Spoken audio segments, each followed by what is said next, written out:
Hello, my name is Jack. I'm 25 years old and I'm travelling Southeast Asia. It's something I've always wanted to do and I've finally got a chance to do it. I've been through northern Thailand and Laos so far, and now we're going to scratch the surface of Vietnam. And our first port of call is Hanoi, the capital city. And what a hectic place this is. Motorbikes everywhere, honking constantly, and tall, quirky buildings towering over you as you wander the streets here. It is a lovely place. It is very polluted though, but there are so many great things about here that I truly loved. Very different to Bangkok, I'd say. Even though it was very busy, had a more relaxed vibe about it, whereas Bangkok is just hectic 24/7. So after our mega 24-hour bus to get here, we finally arrived at our hostel and dumped our bags off, and we explored the old quarter. It is something very popular to do here because the streets are so fascinating. It was something different that we've experienced so far and so quirky because they're really thin shops and they just go up and up and up, but really amazing to see. The bright lights flashing in our faces as we strolled the streets here. It is a very picturesque place because we're staying right near the lake in the old quarter. You can do some great walks if you just want to amble about. There's so many shops that lure you in, from clothes to food stalls. There's just so much to do even if you have nothing planned. But to our first day here in Hanoi, and we wandered over to the Hanoi prison. And I thought that would be just about the captive Americans during the Vietnamese War. But no, it's so much more than that. It's about how the Vietnamese uprisers against France and Indochina at the turn of the last century were imprisoned. And what a brutal and relentless prison this was. It is somewhere that you really did not want to stay. From how they were tortured to the conditions. But hearing the stories of these Vietnamese men and women being locked up here, trying to get their freedom for their own country, was truly inspirational. And they escaped so many times, you could lose count. There was times that they squeezed through a gap in a sewer which was 20 centimetres wide. How crazy is that? I'd be absolutely buggered if that was me, because there's no chance I'm fitting through that sort of gap. But they were so innovative to escape out of here, to carry on their fight, to help Vietnam break free of the shackles of France and Indochina at the start of the 20th century. And then comparing the conditions from when the Vietnamese politicians were in prison to when the American pilots were in prison during the Vietnam War, it is chalk and cheese. They called it the Hanoi Hilton because they were just treated so well. They could play chess, play cards with their fellow Americans. They would even wander the streets around Christmas time to see the lights and Christmas trees to get in the festive spirit. But they had to learn about the Vietnamese culture, and I think it put a lot of perspective into their life, and they definitely changed for the better after leaving Hanoi prison.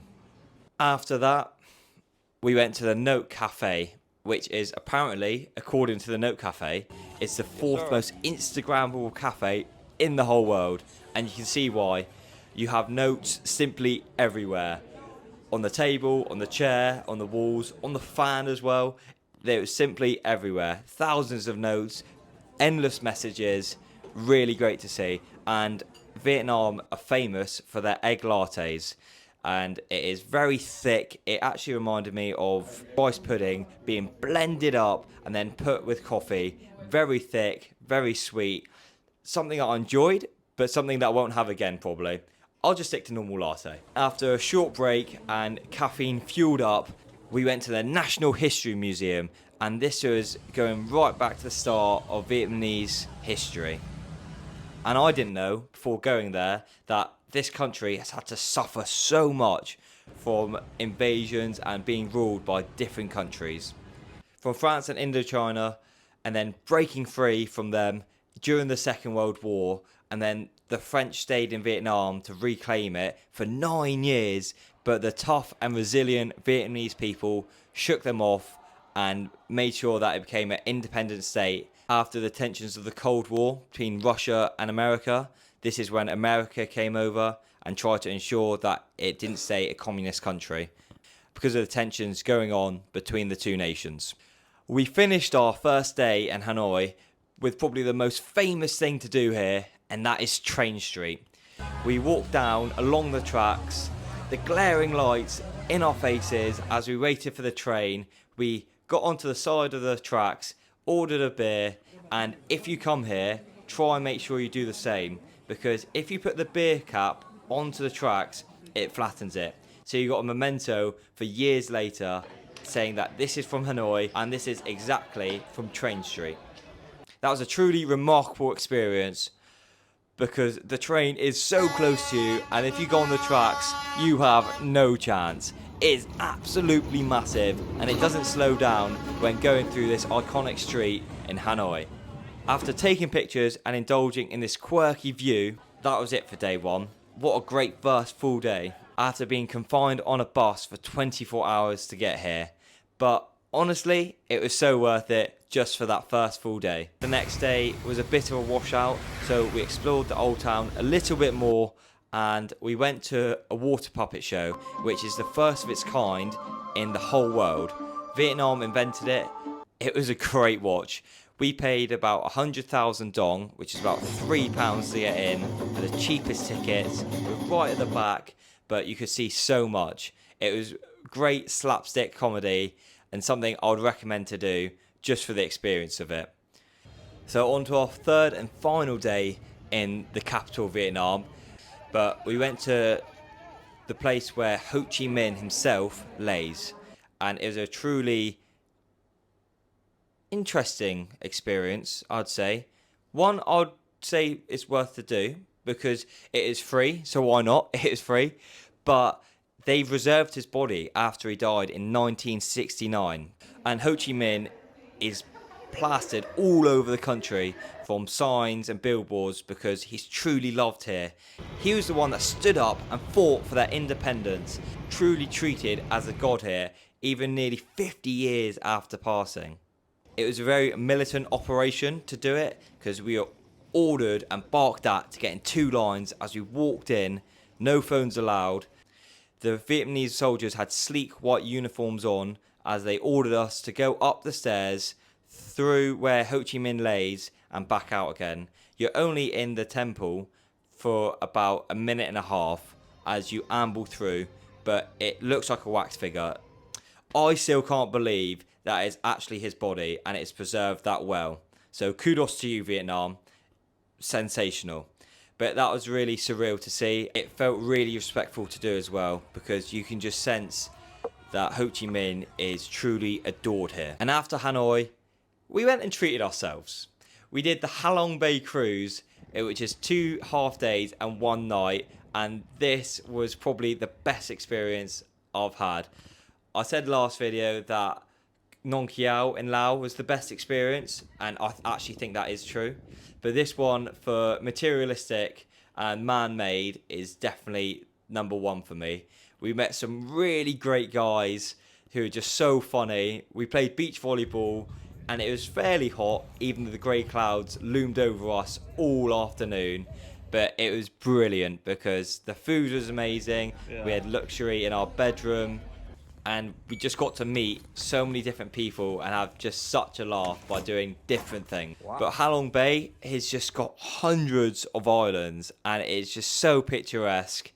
I just had to take in the scenery from our balcony when going along this bay because it is simply marvellous to see. Like a kid for Christmas Eve, Christmas Day. Wow.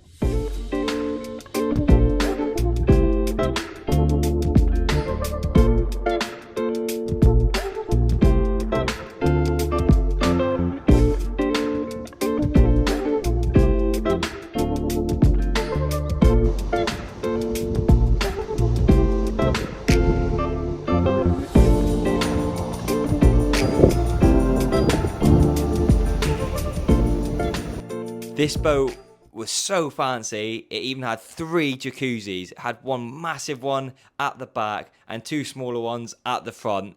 And it was a really party atmosphere on the boat. As we entered, the staff clapping us in, the music was bouncing, and it really set the tone for the whole time we were there.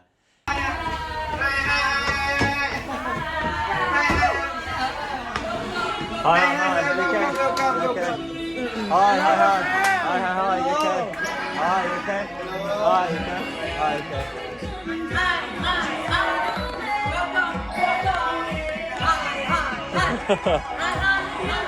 It costs about 110 British pounds to do for one night, which is fairly steep because you could get accommodation and food and activities for a lot less if you're doing that in Hanoi. But it's truly remarkable. It's something a little bit different, and it is something that I really loved as well because of everything we got to experience. So that is it. That's all we got time for in this video. I hope you enjoyed it. Let me know what your thoughts are of Hanoi and Halong Bay cruise. Was it worth the money doing the cruise? Is Hanoi worth visiting? Let me know in the comments below, and I'll see you next time.